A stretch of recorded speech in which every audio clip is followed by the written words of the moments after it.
Hello, my name is Jane Gupta. I'm the manager of the Early Years SEND team. I have long fluffy hair which is clipped away from my face, and I'm wearing today a blouse which has a brown and white pattern on it.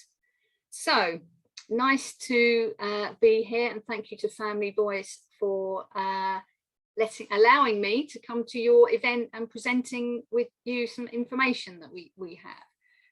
I will be presenting rather a lot of information today, but I thought, well, if it's a video, you can always pause it and then come back to it. But I thought if I give you everything that I have at my fingertips, then you can choose to listen or not. It's entirely up to you.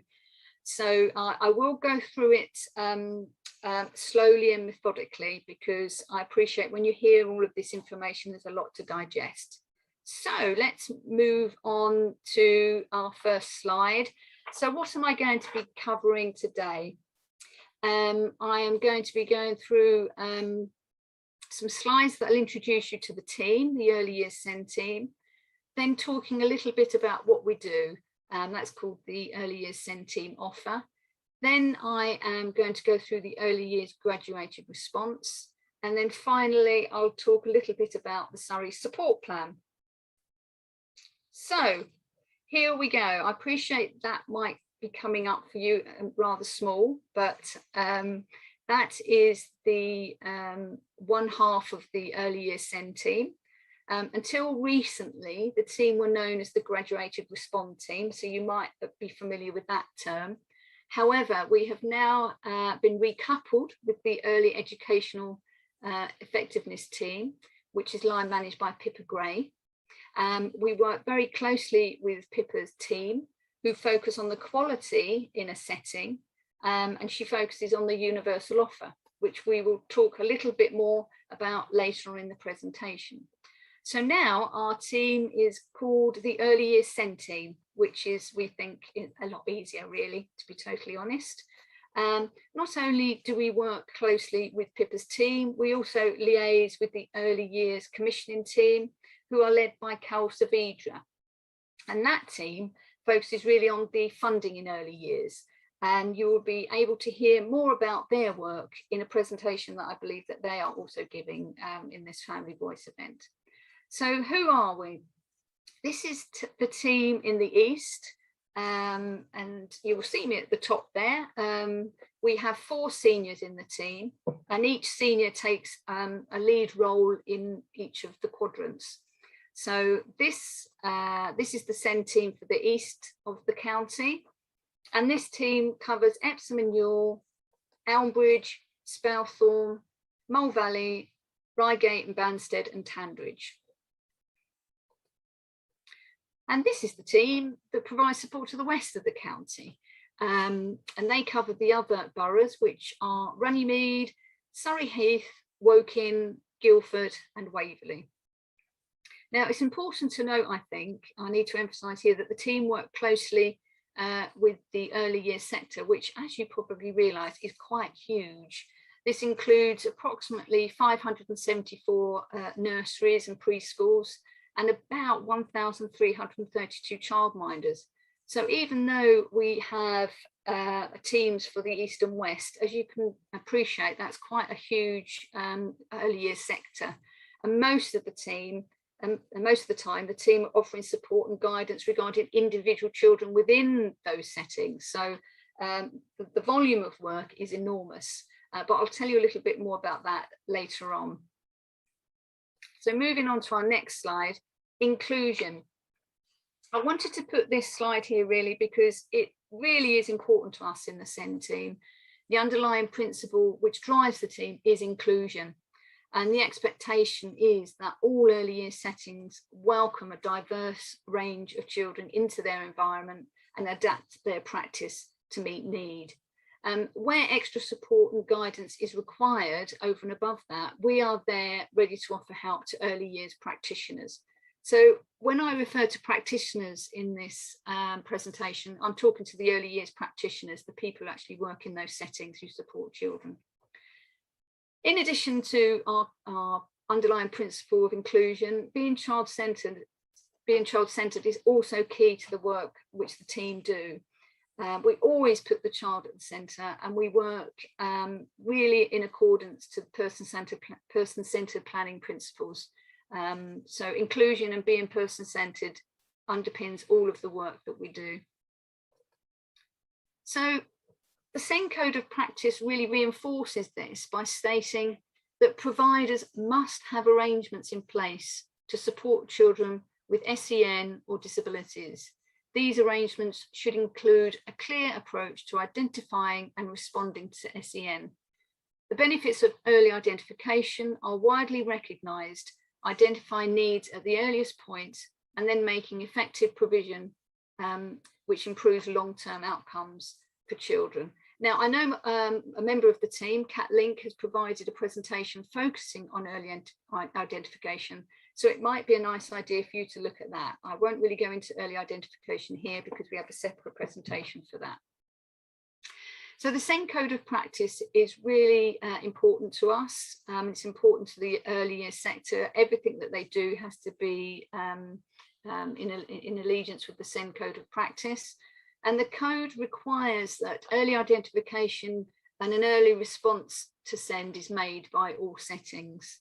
And that identification must take place alongside parents.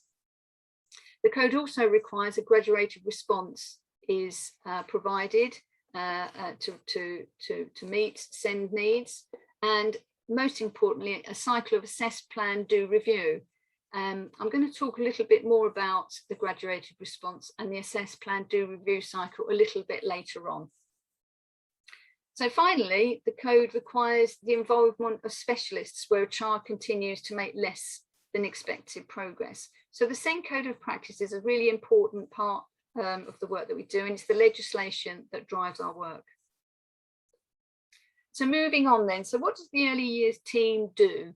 So you've met the team, I've explained a little bit about working in line with the SEND Code of Practice. So what is the offer? So by providing expert advice, guidance and support, the early years SEND team aim to empower practitioners to identify needs early, ensuring children are fully included and able to realise their potential and achieve their aspirations. So having spoken about inclusion in the SEND Code of Practice, that really leads us on to our offer. And this slide here is our mission statement. This is what we ultimately is our aim. And it's important to emphasise that the team support early years practitioners and SENCOs and do not actually work directly with yourselves, families and parents and carers. However, it is really important for you to know what we do so that you can approach a setting and ask them about how they are supporting your child and how they are working with the local authority to make sure your child is fully included and able to access the environment and realise their potential. So that's what I'm going to do today, is I'm going to be talking through the expectations that we have on settings so that when you're engaging with a setting, you can ask about all of these pieces of work and the offer that we are providing. So what does that mean in practice, the mission statement? In this slide, I have included some information about the range of work we do and how we support the early years sector. So as you can see there on the slide, we support primarily the SENCOs in settings. However, we really want to make sure that all practitioners are aware of children with SEND, and it shouldn't actually fall down to the responsibility of just the SENCO. We would like all children to have the support by an entire team, and all practitioners should be skilled with early identification and be confident with supporting all children. So what we do then is to support SENCOs with upskilling and really keeping aware of the most changes in the SEND world. And we do that by having regular SENCO networks. SENCO networks take place once a term and they're borough-wide. And at SENCO networks, we provide updates, we invite guest speakers. For example, speech and language therapists may come along, or we might have a colleague from the Specialist Early Education Service, SCC, and they might talk a little bit about the interventions that are offered from their department. And we share information around interventions and make sure that we are really keeping abreast of the most current interventions that are available. During the pandemic, these networks have been provided virtually on an east and west basis, and actually they've been incredibly well attended. And I'm guessing purely that's because of we've made networks more accessible, because, you know, attending a virtual meeting is sometimes a little bit easier than physically going to somewhere in Surrey. So moving down the list, SEND processes. As we know, these can be confusing.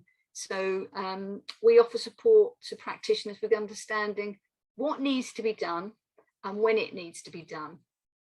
We know that SEND processes, you know, can be overwhelming. So the team really offer support to practitioners and SENCOs to understand their role and when processes need to be followed. SEND funding can also be equally as confusing. So we spend time with settings going through the various funding available, such as the Early Intervention Fund and Disability Access Fund. Our colleagues from the Early Years Commissioning team are providing a session on the funding, so I won't go into the details of that. If you'd like to look at their presentation, then I'm sure that you'll get further information from them. So moving on down the slide, then strategies and interventions are explored with early years practitioners to ensure that the right approach is being taken at the right time. So SEND advisors will spend time with practitioners to discuss individual child's needs and make sure that the right interventions are being provided. Signposting can be really useful for practitioners. We signpost to partners and to support, signposting to support available for parents and carers. SEND surgeries, these have proven to be highly popular with settings. Early years practitioners can book an appointment with an early years advisor and discuss any area where they need support.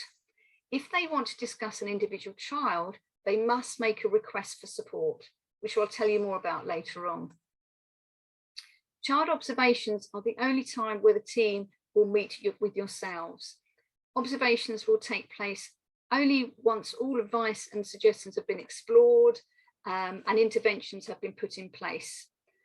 The early years SEND advisor will visit the setting, complete an observation, and then follow this up with a meeting with practitioners and parents and carers.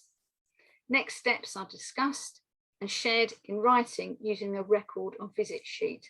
So this is something that you might like to ask if you're going into an early years setting. You might like to ask about child observations provided by the early years SEND team, and you should receive a copy of the record or visit sheet.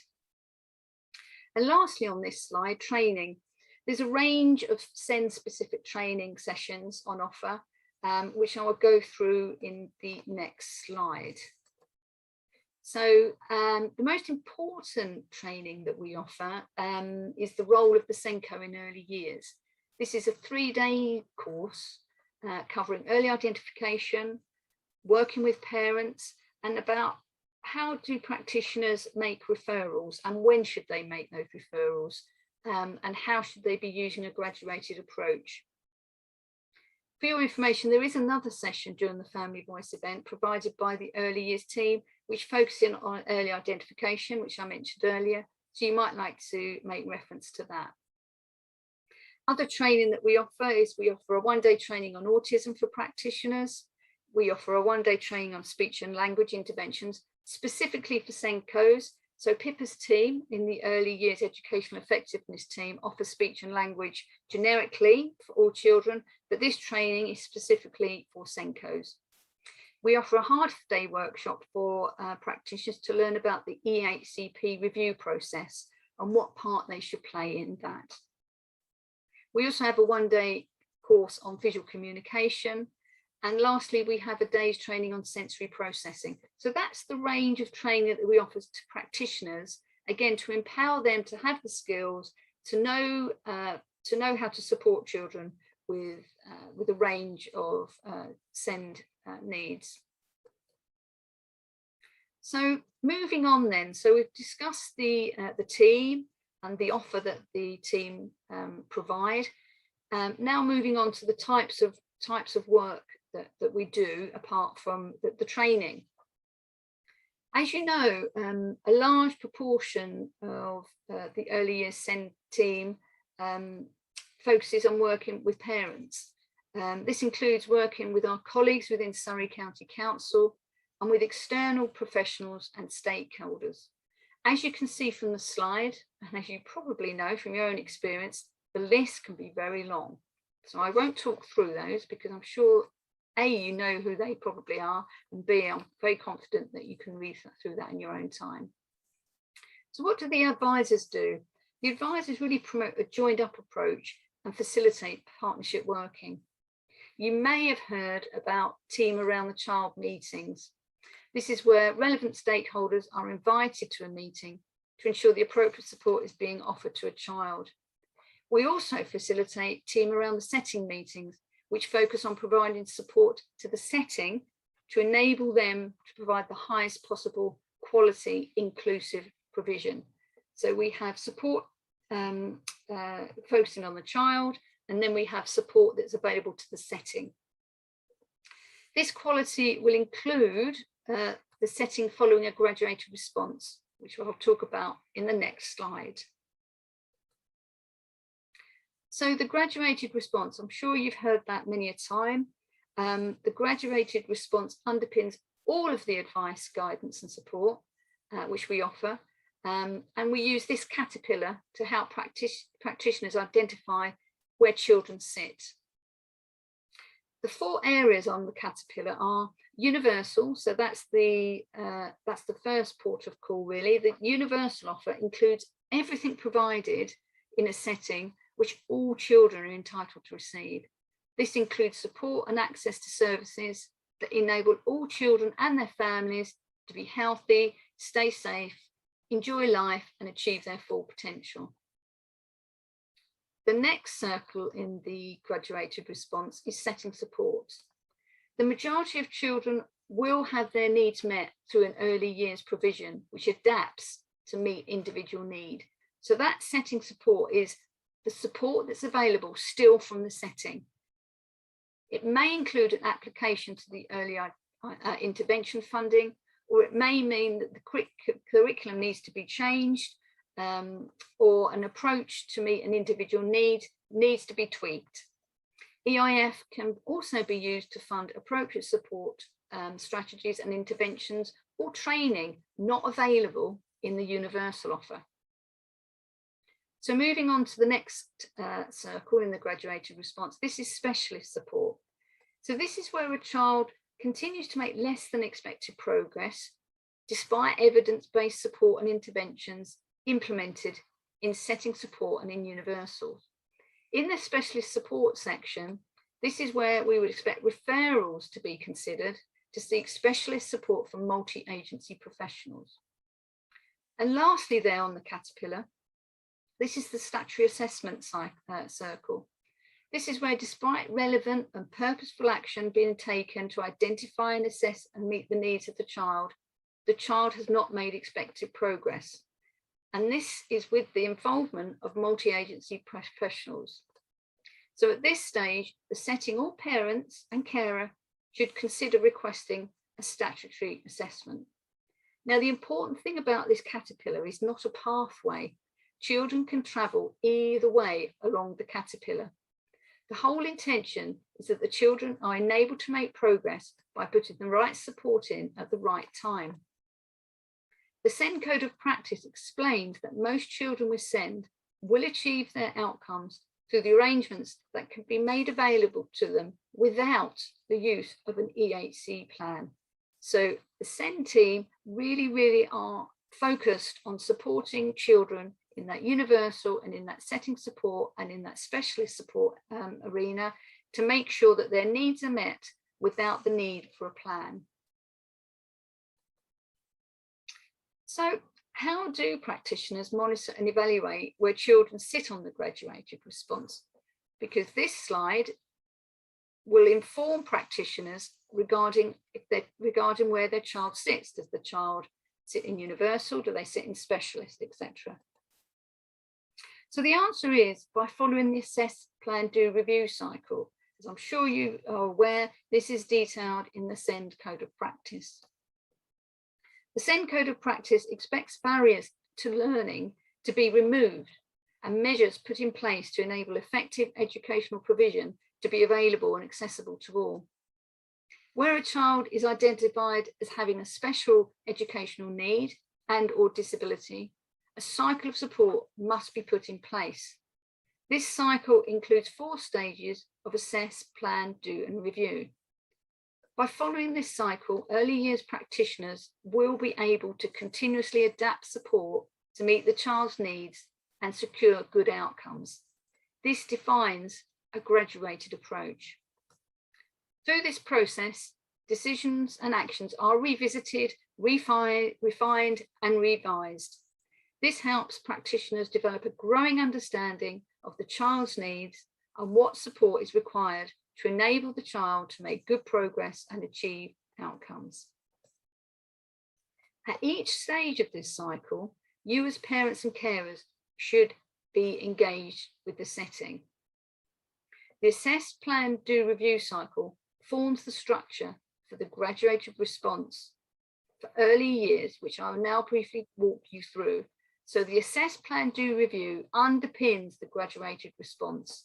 And this is what we would expect early years practitioners to be following. So the graduated response. This is the graduated response early years document specifically devised for children in early years. So when you are having discussions with an early years setting, please ask about this document. Early years practitioners should be familiar with this document and they should be able to talk you through it. This should provide the framework for everything that they are doing in that setting. And it should provide the framework guiding them how to best support that child. So that is the document. So please keep an eye out for it. I'll give you a link at the end of the presentation so that you can look at this in your own time. It's quite a long document.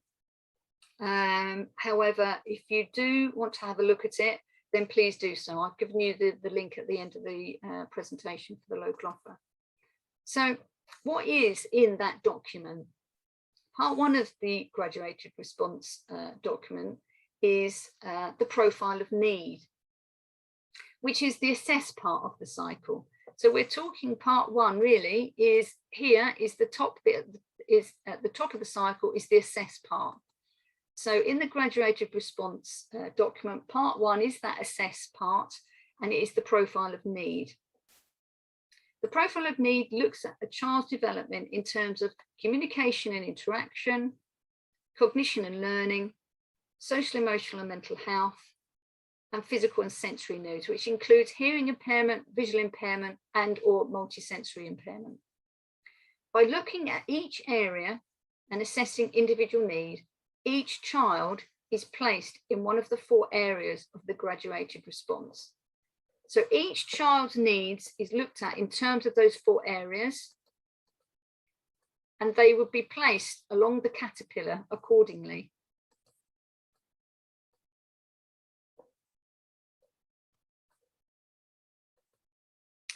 Part 2 of the graduated response document looks at the other areas of the cycle. So part 2 looks at plan, do, review. Part 1 looks at assess. Part 2 looks at plan, do, review. Part 2 is divided into 3 sections. And those 3 sections, as I said, relate to the assessment and planning, which is the planning part, intervention and support, which is the do part of the cycle, and evaluate and progress and review, which is clearly the review cycle. So the assessment and planning stage. This section provides advice and guidance regarding what practitioners need to be thinking about for the child, depending on the outcome of their profile of need. Intervention and support. This section helps practitioners identify what they need to do in response to completing the profile of need And after considering the assessment and planning section, then in this section, options and suggestions are provided regarding the type and range of support and intervention which could be put in place for the child. And finally, that last part of the assess, plan, do review, the evaluation and progress review section provides guidance to practitioners regarding how they should be assessing progress and how they should be deciding next steps. Remember that a child can travel across the grade of response either way. Parents and carers should be offered the opportunity to be involved in all aspects of the graduated response. So where is all this information collated regarding individual children? So we have the graduated response document, and another document that sits alongside that, they go hand in hand, is the Surrey support plan. And this has been created to support the implementation of the graduated response and documents all the information that is collated through the assess, plan, do review cycles. The Surrey support plan can be used throughout the graduated response and evidences the child's progress.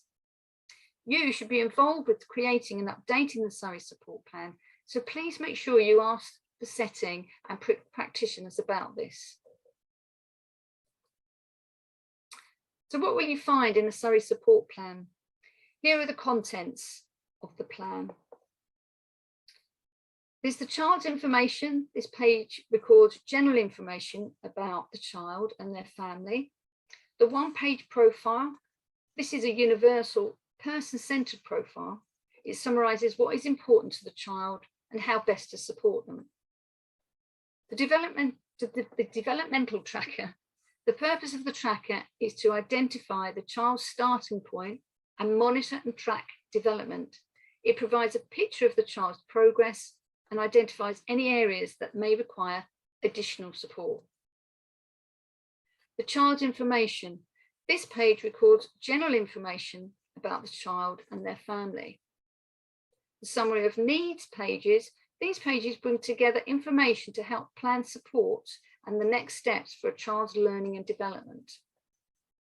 Outcomes and targets. These pages detail the outcomes, targets and strategies that will support a child's learning and development. The outcomes are longer term aspirations and are linked to the targets, which are short-term specific, measurable, achievable and realistic time-bound interventions. These should be reviewed regularly and incorporate any advice given by other agencies. Referrals. This details any referrals that have been made to health, education or social care. Early intervention funding. These pages are included in the setting and specialist support sections and should provide details of how the funding will be used. Funding may be used to enhance the current adult ratio, purchase specific resources, or to complete additional training. Review of early intervention funding. These pages are included in the setting and specialist support sections. They describe how the early intervention funding has been used to support the child and the impact of this. The list of professionals. This is where the details of professionals from health, education and social care are documented, and so that we can see what level of support is being provided. And lastly, the statutory assessment part of the Surrey plan. This is the person-centred summary of the child, and it's only completed when a request for an education, health and care needs assessment is required. So I appreciate I've gone through a lot of information there, and it might be well worth you looking at the local offer so that you can see the whole of the Surrey support plan and to put it into context. So the Surrey support plan does not have to be completed in its entirety. It's a live document that it lives with the child, and as the child progresses through early years, then at those stages throughout the early years life, that information is added and collated. Hopefully you'll be familiar with this. This is the one-page profile that is part of the universal tool. So you'll see in all of the documents that the caterpillar will be on most of our paperwork, and the caterpillar denotes where the the child is sitting on the graduated response. So as you can see here, the caterpillar is sitting in the green stage, and that means it's the universal tool. So the one-page profile should be completed with the parent initially, and information is added to over time as more information is gathered and the setting get to know the child. The one-page profile is an essential part of the Surrey support plan, as it enables the reader to have a sense of knowing the child. Here is an example of a completed one-page profile. I will let you read this in your own time, and then I'll move on to the next slide. We're nearly at the end of the presentation, so there's only a few more slides to go. So, requests for support from the early years SEND team. We've spoken about the offer, we've spoken about how we provide the offer using a graduated response, but how does setting then get support from the team? So if a child is sitting in the setting support section of the graduated response, so you'll see that the graduated response caterpillar now has moved to the green section. The setting may ask the early years SEND team for support if the child has not made progress in the universal part of the caterpillar. Now, when the early years SEND team offer support, they must have parental consent. So every time the early years practitioner requests support, we ask them to fill out a form, and only once you have given consent can we get involved with supporting the setting. So that is what the form is called. It's called the request for support form. So I'm very aware that I've gone through a lot of information. I'm hoping that you've been able to pause and take time to digest the information. I would like to finish my presentation by focusing on how important it is for early year settings to work in partnership with yourselves. Parents should be involved at every stage of the SEND process, including the assessment, planning and reviewing of the child's needs. The early years SEND team will always prioritise this when offering support, advice and guidance to settings. So I started this presentation by saying that inclusion is at the heart of everything that the early years SEND team do. And I would like to conclude the presentation by emphasising this by reading this quote from the early years foundation stage, which says, it seeks to provide equality of opportunity and anti-discriminatory practices, ensuring that every child is included and supported. So I think that is a great, quote to finish on. And finally, the last slide, sorry, I am very aware that I've gone through a lot of information. Everything which I have referred to throughout this time can be found on the Surrey local offer. Now, if you go to the local offer, go to the practitioners tab. There you will find the graduated response for early years tab. And if you click on the early years SEND resources, you will find a great big long list of all of those documentation, all of that documentation that I've gone through. So please go there. I know it's a practitioners tab, but I think it'd be quite useful for you to see that. I will finish there. Thank you for taking the time to listen to this presentation. And I really look forward to working with you more closely and hopefully doing this in person so that we can actually have a chat afterwards. So that is the end of my presentation. Thank you.